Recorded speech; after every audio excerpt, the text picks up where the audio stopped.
Pagpatuloy natin mga lods.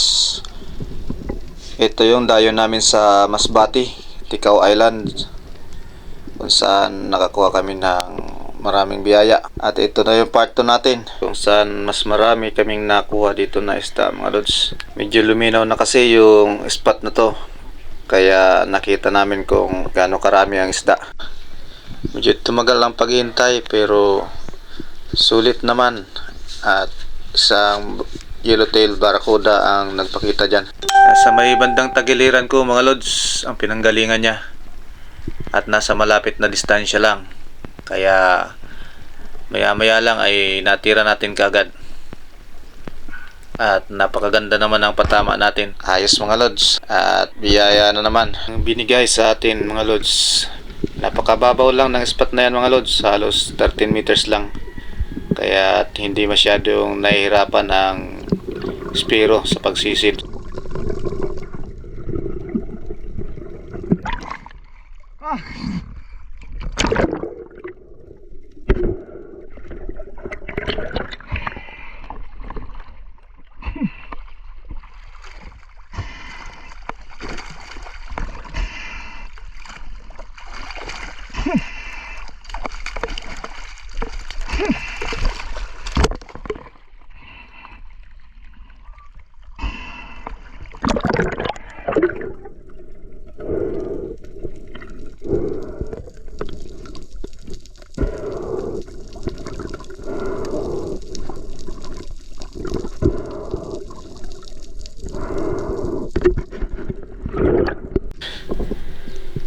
Sa sumunod na dive ko nga mga lods ay medyo tumagal ng kaunti sa pag-aantay ng isda na lalapit.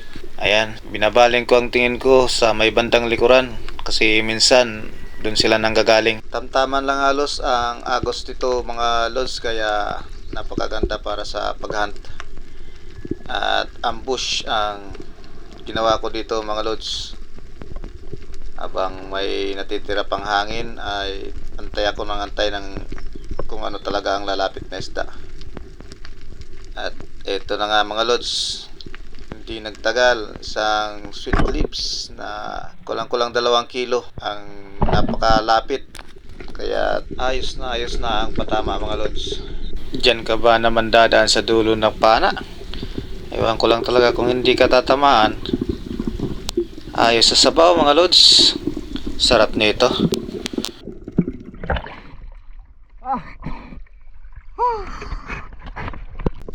Balik dive ulit tayo mga lods, at ganun pa rin katagal kung gaano tayo naghintay kanina. Ganun lagi ang ginagawa ko mga lods, dahil ang isda malapit naman ang kusa. At maya maya lang mga lods ay nagpakita na isang mangrove snapper or mangagat kung tawagin dito sa amin sa Bicol. Good size na yan mga lods, at ang dami nila dyan. Halos 4 yata ang nakuha ko sa hapon na dive mga lods. Estimate ko ang oras na yan ay nasa alas 3 na ng hapon.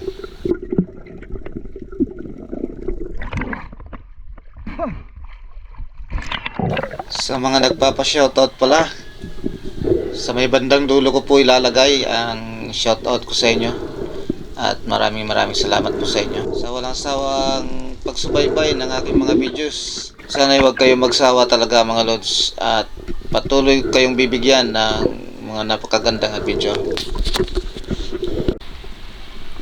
At ito na ulit mga lods, panibagong dive at panibagong abang na naman tayo. Isang mangrove snapper ulit ang target natin dyan mga lods, dahil nandyan lang sila sa paligid at hindi umaalis kahit na nakukuha na yung mga kasama nila. Nabawasan ko na ng ilan mga lods, pero nandyan pa rin sila. At itong isa na to ay nanggaling sa may bandang tagiliran ko mga lods.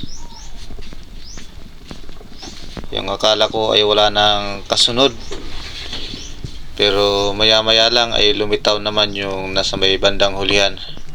At yun na lang ang tinarget ko mga lods dahil napalayo na yung nauna. At ito'y nadali naman natin mga lods.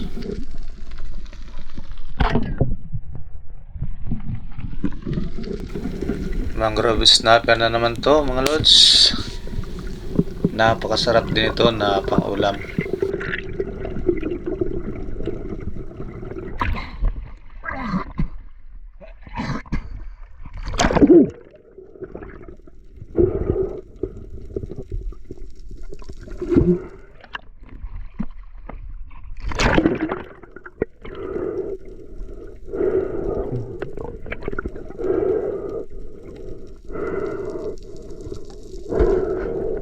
Sa dive na ito mga lods, Longnose Emperor naman ang naging target ko dyan.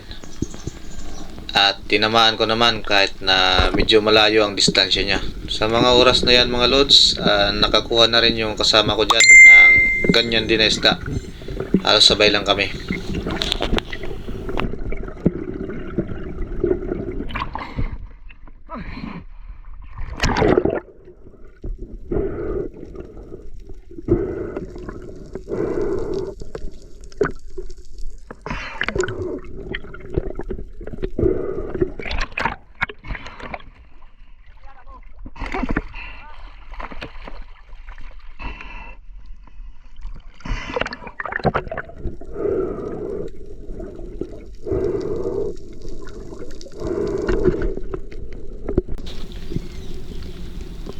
Okay, balik drop ulit tayo mga lods.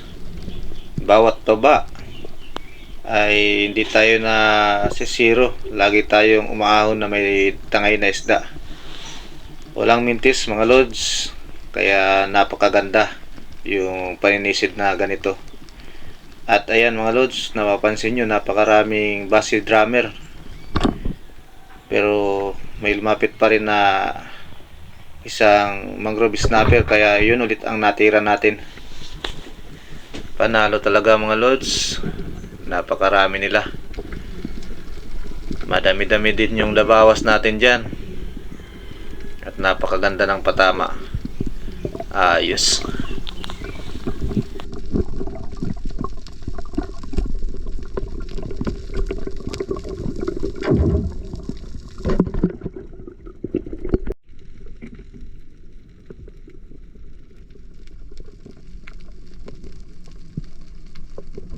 Same spot pa rin mga lods kung saan ako bumaba kanina na tumira ako ng mangrove snapper.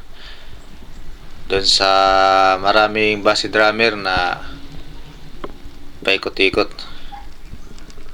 At isang uri na naman ng isda ang natira natin dito mga lods. Kung mapapansin nyo mga lods, kahit medyo malabo ang tubig, nakikita yung mga basi drummer na umaaligid pa rin. Pero hindi naman yan ang target natin talaga. At kung may lalapit pa na mangrove snapper, yun ulit.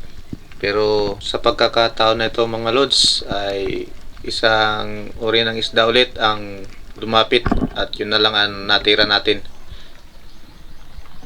Ito ay sinabawan namin mga lods. At napakasarap talaga. Napakataba na isda. Isang uri ng snapper din ito mga lods. Tawagin dito sa amin ay London, dito sa Bicol.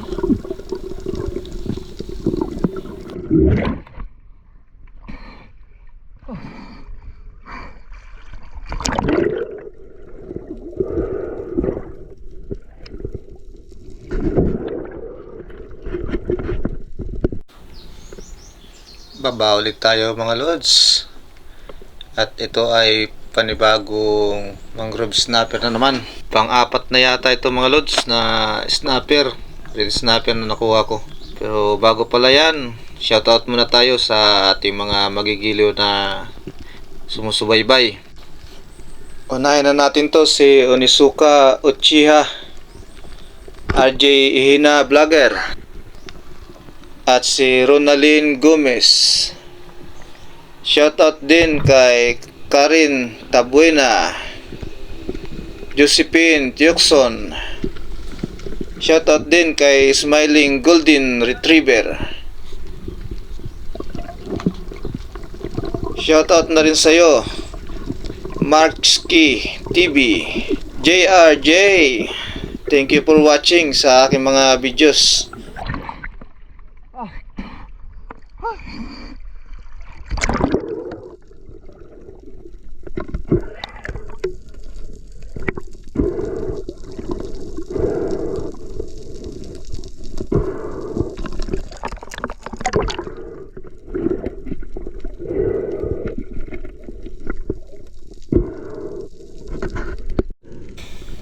Eto na mga lods, ang dive ko na nakakuha ko ng King Mac na 8 kilos na.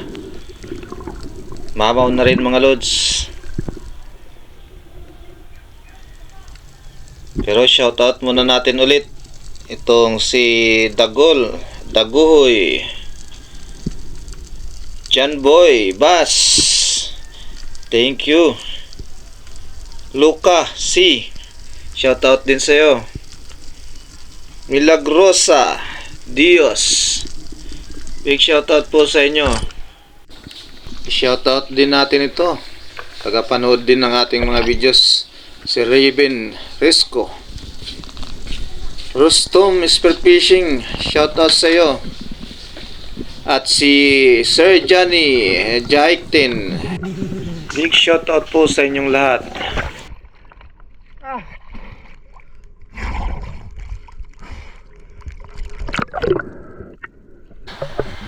Hindi ko na inakala yung King Mac na yan mga lods, kasi napakalabo na ng tubig. Ang oras na yan ay nasa pasado alas 4 na ang hapon yan mga lods. Dumaan ba naman sa harapan at napakalapit pa, kaya pinunterya ko na sa pinakagitna, kaya bali ang buto niya mga lods, hindi na nakalangoy ng malayo. Mabilis lang ma-recover. Ayos yung mga ganitong patama pag ganyang kalakas na isda. Panalo.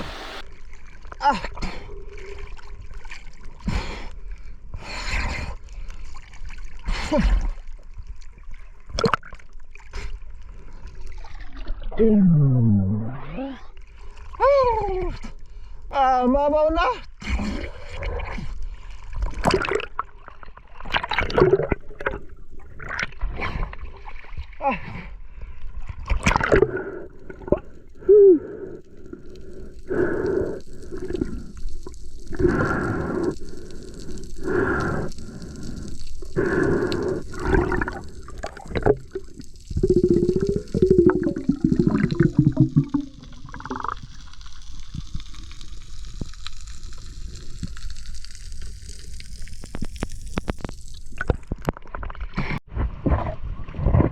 King Mac ng Tikaw Island, Masbate.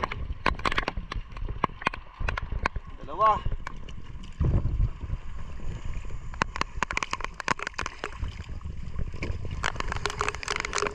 Yan.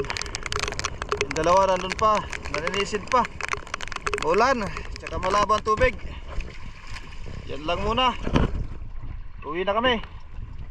Alas 4:17. Alright. Uy, panalo na naman si Marlon.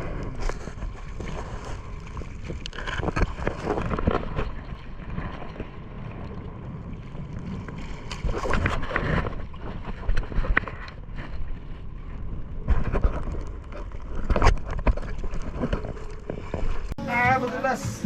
King Mac.